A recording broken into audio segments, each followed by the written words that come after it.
cher Pierre, je suis excessivement content de vous recevoir aujourd'hui.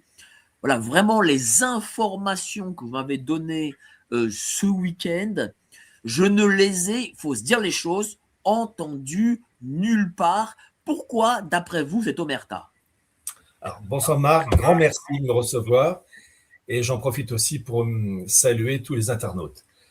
Alors, oui, effectivement, j'avais annoncé dans mon livre Archives du mondialisme, sorti en 2019, où j'évoquais la finalité, entre autres, de la gouvernance mondiale, un monde multipolaire avec des blocs régionaux, des unions régionales, et j'avais présenté des cartes, et en particulier, j'évoquais le cas du Venezuela, avec ses spécificités, entre autres d'immenses réserves de pétrole lourd, certes, mais malgré tout qui existe, avec des réserves d'or. C'est un pays aurifère, le Venezuela.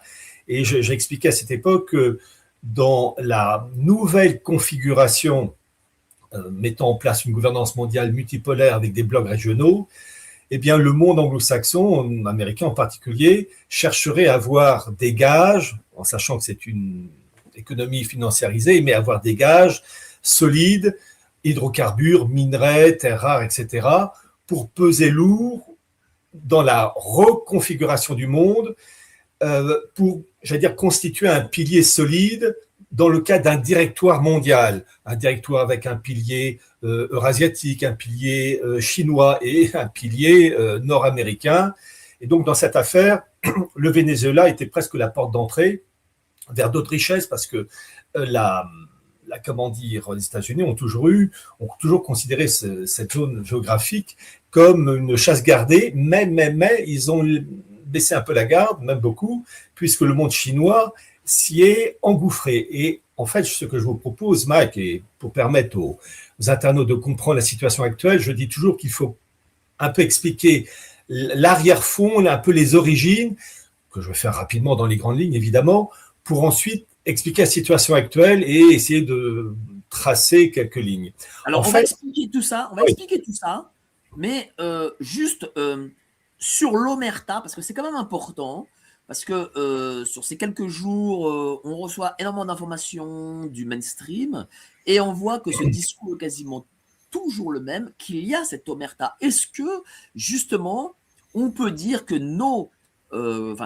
les grands médias subventionnés sont tenus par ce globalisme, par cet état profond qui fait que l'information que l'on va recevoir, qui est erronée, n'est pas l'information que vous apportez, par exemple.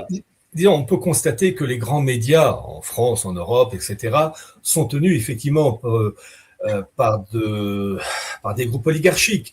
Lorsque vous avez par exemple le journal Libération qui est dirigé par, je crois qu'il s'appelle Dov Alfond, qui est franco-israélien et qui, à ma connaissance, est un ancien représentant officier des services de renseignement israéliens, on peut se poser la question, se dire que peut-être certaines informations passeront plus facilement que d'autres. Imaginez un grand média français dirigé par un franco-iranien, ancien officier du renseignement iranien. Là, je pense que ça coincerait un peu plus.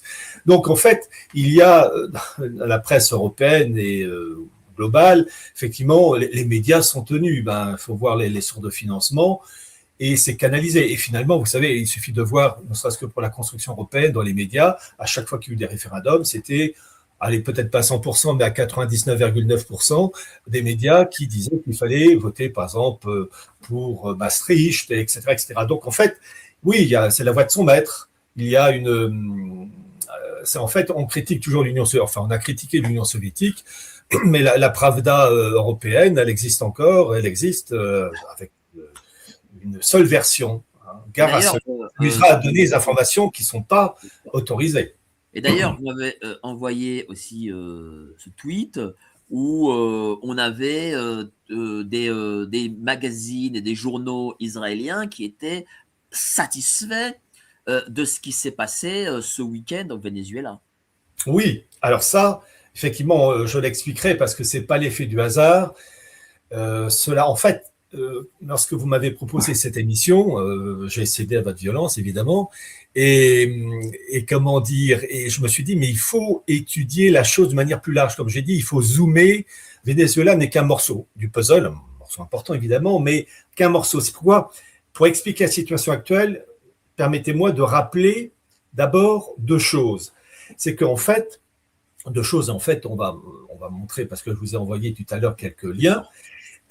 En fait, actuellement, l'objectif, c'est de mettre en place une gouvernance mondiale, planétaire, avec une monnaie unique. Alors certes, s'appuyant sur des monnaies numérisées, les monnaies numériques des banques centrales, je pense à Marc-Gabriel Draghi, il explique ça très bien. Et en 1988, vous avez eu The Economist, qui est quand même porte-parole de la City de Londres, qui a présenté en 1988 cette fameuse idée d'une monnaie mondiale où les monnaies anciennes disparaissent. Donc, c'est sorti en janvier 1988, soyez prêts pour la monnaie mondiale, et vous avez entre autres le dollar qui disparaît.